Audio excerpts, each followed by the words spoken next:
Well, good morning. We're here on the CP stage at the SBC 2022, and we're excited to be with you today.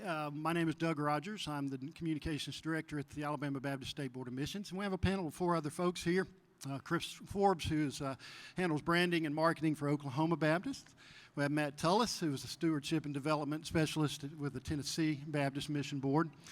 Next to him is Fred MacDonald, who's State Executive Director at the Dakota Baptist Convention. And on the far end is Scott Morie, Director of Missions at the Cimarron Baptist Association in Oklahoma as well. So, guys, thank you for joining us. Our topic today is discovering how having a church CP Ambassador Guide can ignite a passion for missions among your people. And we're going to talk about that, and really to do that, we need to go to the basics, and that is to remind ourselves the importance of the Cooperative program and how having this ambassador guide can be a help for churches. So, Chris, let me get you to start us out on that. Talk about the value of the Cooperative program, of course, and what benefit an ambassador guide can provide us. Thank you. One of the things about the Cooperative program, it's a lot of people know it. Different generations are more aware of it than others, so the younger generations are not as aware. And our churches, sometimes it's sort of done as a set it and forget it. We have our CP allocation in our budget, and we don't much talk about it. But we found when people surface the Cooperative program, church members actually get more excited about giving because when they see the impact of giving through their church. And really, the message we want to send is that the Cooperative program really extends the ministry of the local church internationally. And when church members know that, they're even more excited about giving. And really, the church should be the first place that people think of when they are giving to missions. And so we got together and we created this Cooperative program ambassador guide, which is a way to designate a person in your church. It could be the pastor or someone the pastor designates to be the CP champion for the church. In that guide, you'll find practical helps for planning CP advocacy at whatever level your church wants to do, whether it could be ongoing, or it could be once a year, or during something like CP Sunday, or during a CP month. And the tips in there are just like any size church can do it. It doesn't have to be, a big program or a permanent position in your church. Just an ongoing promotion. Very adaptable, and we just wanted to provide something that would support pastors. Pastors have people around them that can support them, and this is a quick and easy way that pastors can encourage others with the value of the Cooperative program in their church. Exactly. Well, we've got some folks here on this panel who've already started putting this guide and this process to work. Scott, let me start with you down on the end there. And this is, we'll show how this is available, but this ambassador guide is something you've already begun working and using. Tell me how that's working with your churches and your associations where you serve. Well, we've started having missions luncheons, and that is with lay people mostly. Pastors are certainly welcome. But I tell you, I put a lot of thought into this CP, and I'm a former pastor, so I get pretty excited about the possibilities of this. I call it a win-win-win strategy. Everybody likes a win-win agreement, but a win-win-win proposition is with the CP. The first win is with our international missionaries, some 3,600 missionaries serving around the world, and we've got another 500 we want to put out there. We got 1,000 in the pipeline. I think about that win for those missionaries. But not only that, but our NAM, North American Missionary, we have the largest force of church planners on the field, starting more churches than ever before. I've been out there visiting. We went to Calgary not too long ago, met some of these young pastors and their wives and family. We need to be praying for them, supporting them. And then I think about our seminaries and all that they're doing, and 6 of the largest seminaries in the world, biblical, conservative, training 1/3 of seminarians here in America. That's amazing. And then all the things that our state conventions are doing, from children's home to senior adults to crisis pregnancy centers and camps for kids, Baptist Collegiate Ministries for college students, training, equipping pastors and church leaders. Boy, it's amazing what happened. That's just the first win. But let me tell you about the second win, because I'm just as excited about that, and that's for the individual giver. You're going to interrupt? No, I was agreeing. Individual giver. When we get our people excited about missions, and when they realize and understand all the things that Southern Baptists are doing around the world and across our land and even in their own state, I tell you, our people, I think, will want to give and even give more. And when they're giving, that's going to be a great benefit. I've learned that when people give to the Lord, they're going to be growing in the Lord. We're here to make disciples. A huge part of discipleship is stewardship. But that's just the second win. The third win, hey, it keeps going. And pastors and church leaders, this is going to be so important for you. When we get our people passionate about giving to missions, they'll want to give and give more. And this will not only affect them personally, but it'll affect the church. They're going to be excited about giving to the Lord. They're going to be excited about giving to the church. But listen to this. Most of us know that we just give a percentage of our cooperative program giving out the door. That means that there is a huge percentage that stays in the church for us to do more ministry in the community and in our church. The truth of the matter is, when we give more to CP, it benefits the local church even more. That's a win, win, win, great proposition. That's incredible. I loved your enthusiasm. I want to capture that and maybe hand it out here. We talking about the church and association level. Let's move to the state convention level. Brother Fred, in an area like the Dakotas, maybe even consider a smaller area, how is this already working for you, and why is it so important to have this kind of cooperation and this kind of a resource available to you? Well, I appreciate the opportunity to be here. Yeah, it's something we've started in the Dakotas as of January this year. When I was a pastor, I was at church. We had some training for new believers. We called it Understanding Bethel Baptist Church. And as we talked about the Baptist part of that, we explained the cooperative program. I had a gentleman, his name was Frank. He had gotten saved. I'd baptized his whole family. And when we were finished with the training, he said, "This cooperative program, this is so cool. Does everybody know about this?" And then I said, "Well, that's our goal." But I found over the years so many folks in the church, they know the term, but they're not sure what cooperative program is all about. About a year ago, this time, I was with Willie McLaurin and some others. We had a meeting together at the executive committee offices, and he introduced the CP strategy to us. And I said, that's what we need to help churches in the Dakotas. We've got about 85 churches in North and South Dakota. So what we did, we keep it simple. You've got a great guide there. We took the guide and sort of, we Dakotaized it. I shared that with all the pastors and churches, and we've encouraged each church that would like to appoint a CP ambassador to do so. So far, we have, in just a few months that we've been doing this, we have 10 of our churches. That's, by my math, that's better than 10% of our churches are involved that have a CP ambassador. About once a month, I have a Zoom call with them. We've had several agency heads. Willie McLaurin jumped in on our first Zoom meeting, introduced himself, talked about the cooperative program with our CP ambassadors. We've had Paul Chitwood. He took the whole hour of our meeting time and just talked about what was going on in the world, and our ambassadors got to ask him questions. And we've had Kevin Ezell, Brent Leatherwood joined us here recently, and that's been one of the, in the way that we're doing it as a state, that's been one of the most helpful things for our folks. I tell our ambassadors, we're going to meet for 1 hour. We're going to let our agency head have whatever time. When we get to the end of the hour, if he's taking up all the time, no problem. We'll push the rest of the agenda to the next time we get together.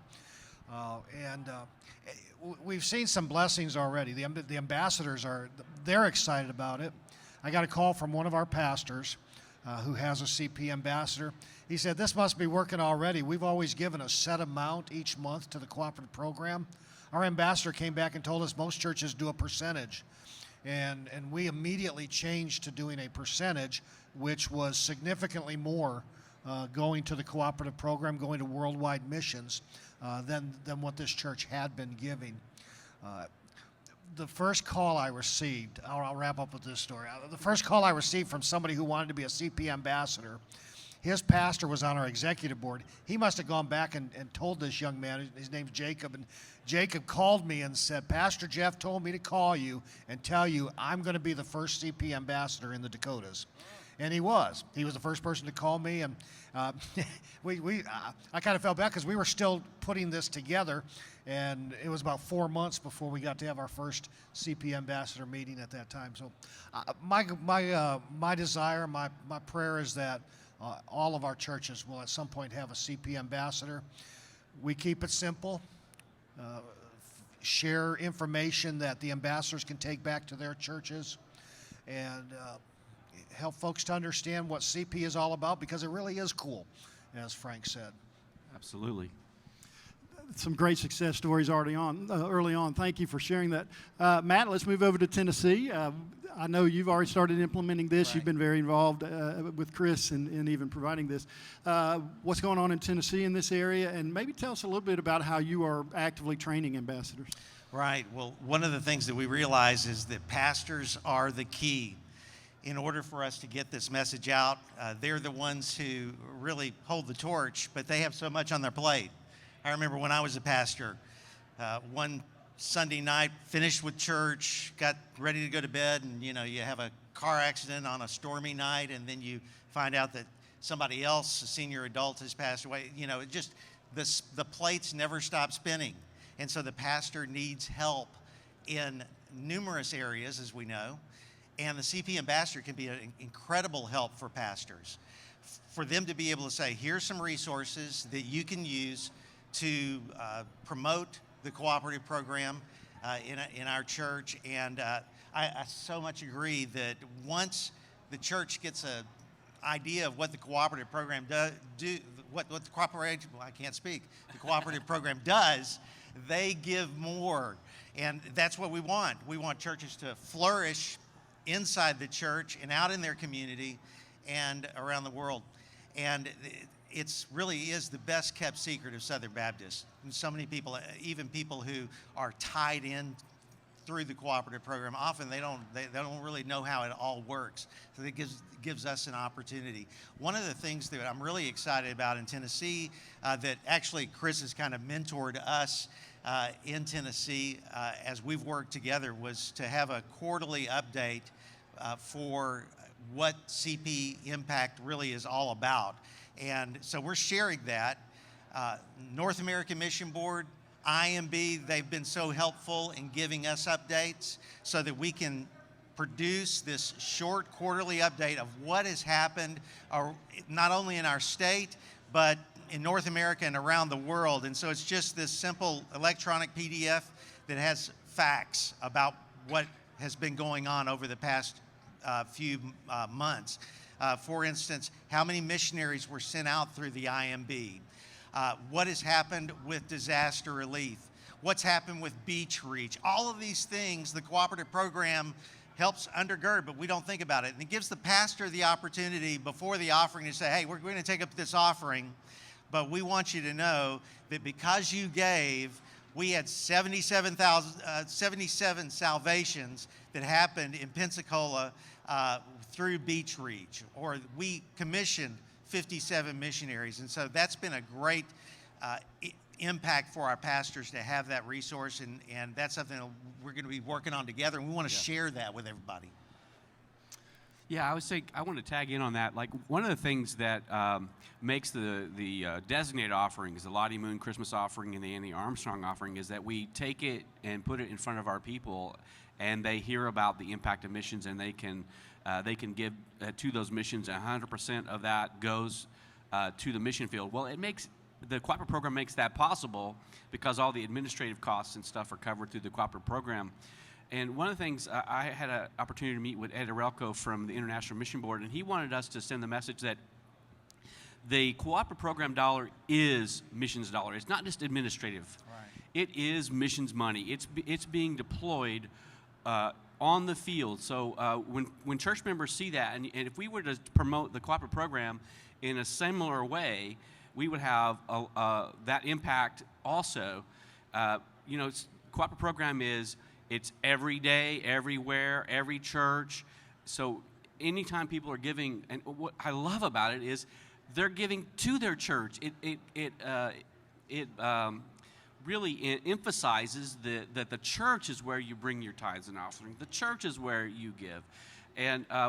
But giving through the cooperative program is that one thing that we can do that impacts everything we do. We're here at the annual meeting at the SBC, and you look around the room, and most of the ministries in here, except for some of the ministries that aren't under the Southern Baptist umbrella, they are touched and impacted by the cooperative program. So when we give through the cooperative program and people see, wow, we're doing all that, it's amazing to them. Yeah, Can go I ahead. jump in too? On the state level, that what makes it so exciting is the executive committee. If you look at the SBC.net, they have a statement that the cooperative program is the financial fuel for fulfilling the Great Commission. And every time we get together, I remind our ambassadors that's what CP is. It's not just money that's, it's not the dues that we're paying to be Southern Baptist. It is a integral part of how we fulfill the Great Commission. And what's really helped us on a state level is by encouraging our CP ambassadors. I think somebody might have said this earlier, encouraging our CP ambassadors to be not the pastor. I tell pastors, I won't stop you. If you want to be the CP ambassador of your church, praise God. That's great. We'll welcome you. But it'll make a greater difference if it's one of the folks in the church. And right now, all of our CP ambassadors are lay folks from the church. But it's that CP is that financial fuel. I love that statement. Well, speaking of that, anybody can answer this. Who makes a good ambassador? If I'm a pastor wanting to find that person, what have you found, either at whatever level, who makes a good CP ambassador? Where do I go to? Where do I start that process? I think the best CP ambassador is somebody who has enthusiasm for the Great Commission and for missions. Man, woman, doesn't really matter. Just someone who just is passionate to tell that story, and also to sit at the table. When you have a finance committee meeting, you oftentimes have somebody who's working with the youth, somebody who is working with senior adults, but there's no one at the table to talk about world missions. And what's more important than a church being outward focused through the cooperative program? And so for them to have a seat at the table is just key for every church. I think you should be looking for somebody. I think you should be looking for somebody who's been on a mission trip, somebody who has relatives that are serving with IMB or NAM, or somebody that's connected with me. Connections are so important. Relationships are so important. So I think those are good CP ambassadors. Fred? I was going to add too, someone who has a passion for prayer, because so much of our emphasis is not in worldwide missions and North American missions is not just the offerings, it's not just the giving, it's the praying. It's that week of prayer for our North American missions. It's that week of prayer for our international missionaries. So a prayer warrior makes a good CP ambassador. I would add that if get a CP ambassador who really understands the cooperative program or is willing to learn more about the cooperative program, but you might also consider including someone younger. People talk about, well, the younger generation, they don't know about the cooperative program. Well, that's because we don't talk about the cooperative program. We set it and forget it. It's like a line item in our budget, and the average church member is as likely to know about the cooperative program as what insurance carrier your church is using. You just have to get that topic out, and I think that what the cooperative program is so second nature to this next generation. They will get it. They will understand it, and that's one way we can mentor that next generation to be able to advance the cooperative program message. Well, this is it, the Cooperative Program Ambassador Guide. We want it to be available to you, Matt. Just real quickly, how can they get a hold of this? There's a QR code that if you're in the convention area, we can give you that. But also, Chris, the other resources? Well, you can go to the sbc.net and /CP, and under resources, you'll see the Cooperative Program Ambassador Guide. It's a free guide. You just download it. You can use it. You don't have to use it as it's written. Adapt it as you need it. Super. Thanks for being with us, and you go out and be a Cooperative Program Ambassador. Thanks, guys.